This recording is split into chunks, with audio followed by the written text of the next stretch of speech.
जय हिंद, जय किसान साथियों।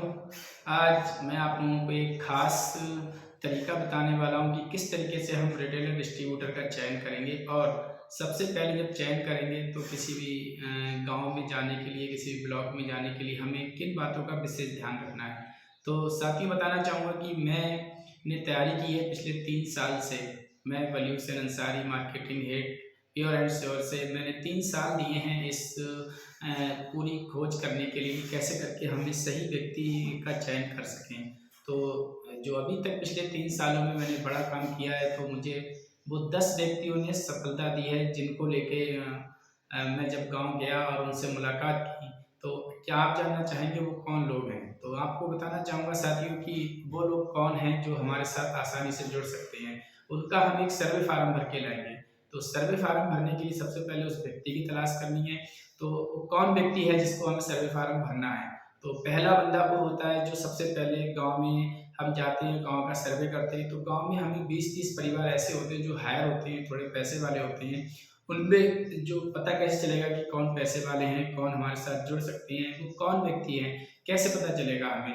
तो मैंने तलाश करके रखा है पहले से ही। पिछले 3 सालों के लगातार कठिन प्रयास के बाद उनकी तलाश की है कि कौन वो लोग हैं जो हमारे साथ आसानी से सर्वे फार्म भरवा सकते हैं। तो पहला बंदा होता है सबसे पहले गांव का कोई एक बड़ा किसान होता है। दूसरे नंबर पे हमारे साथ कोटेदार आते हैं। तीसरे नंबर पे हमारे साथ पूर्व कोटेदार होते हैं जो खाली होते हैं, क्योंकि ये हमारा काम एक ग्राम पंचायत में एक जैविक कृषि केंद्र जो होता है वो एज ए कोटे की तरह होता है, जो रिटेलर बन के बैठता है। एक गाँव में एक का चयन करते हैं, दूसरे को नहीं मिलता है। तो पूर्व कोटेदार हो सकता है तीसरे नंबर पे। चौथे नंबर पे वो प्रधान हो सकता है। प्रधानों का डेटा आपको ऑनलाइन मिल जाएगा, उसको कॉल करके जाइए। पूर्व प्रधान हो सकता है। पूर्व प्रधान हमें रिस्पॉन्स देते हैं क्योंकि वो गांव में फ्री होते हैं, सेवा का काम करते होते हैं। देन रिटायरमेंट सरकारी नौकरी वाले होते हैं जो गवर्नमेंट जॉब में होते हैं, शहरों में रह के परेशान होते हैं। वो अपने गांव जाते हैं, अपने बच्चों को कुछ काम कराना चाहते हैं। गांव का कोई दुकानदार हो सकता है, लेकिन उस दुकानदार की श्रेणी में वो किराने की दुकान वाला नहीं होना चाहिए। एंड नंबर 8 पे होता है नई खुली हुई कोई पेस्टिसाइड का दुकान वाला हो सकता है। और नंबर 9 पे हो सकता है पशु आहार की दुकान वाला। 9 नंबर पशु आहार। और 10वां नंबर बहुत इंपॉर्टेंट है साथियों, बताना चाहूँगा कि अगर वो आपको मिल गया तो गारंटी के साथ वो आपके साथ जुड़ जाएगा। क्यों? क्योंकि इसको ज़रूरत होती है काम की।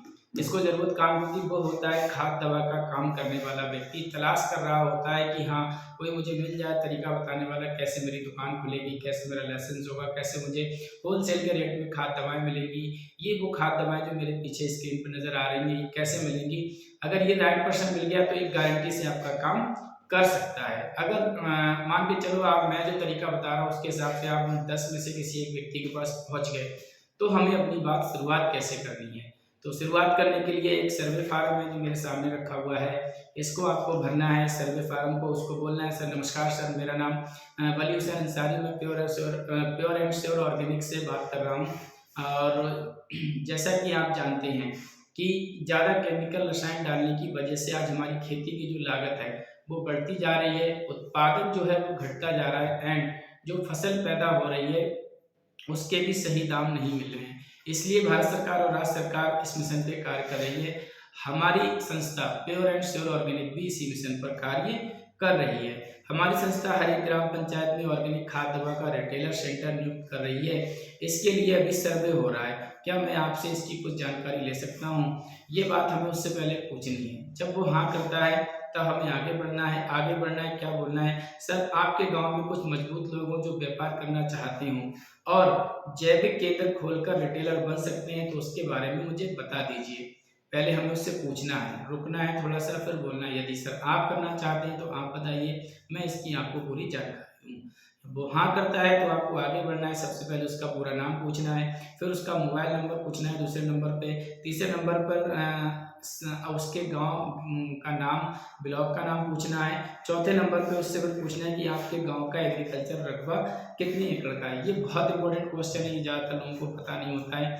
आपको पूछना है कि एग्रीकल्चर एरिया, वो ज़मीन जहाँ पर खेती होती है वो लगभग कितने एकड़ में हो रही है। मैं आपकी जानकारी के लिए बताना चाहूँगा कि हर एक ग्राम पंचायत का एग्रीकल्चर जो एरिया होता है वो 1000 एकड़ के आसपास होता है।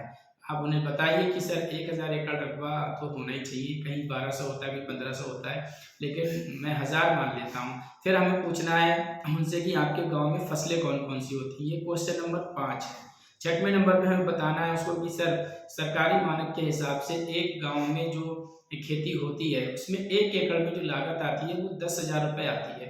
10,000 रुपये लागत मान लेते हैं और 1000 एकड़ का रकबा है, तो नहीं एक ही ग्राम पंचायत में जो खेती हो रही है उसमें खाद दवा का खर्चा जो है वो 1 करोड़ रुपए के आसपास आता है। यानी 1 करोड़ की खाद दवाएं किसान कहीं और से ला रहा है।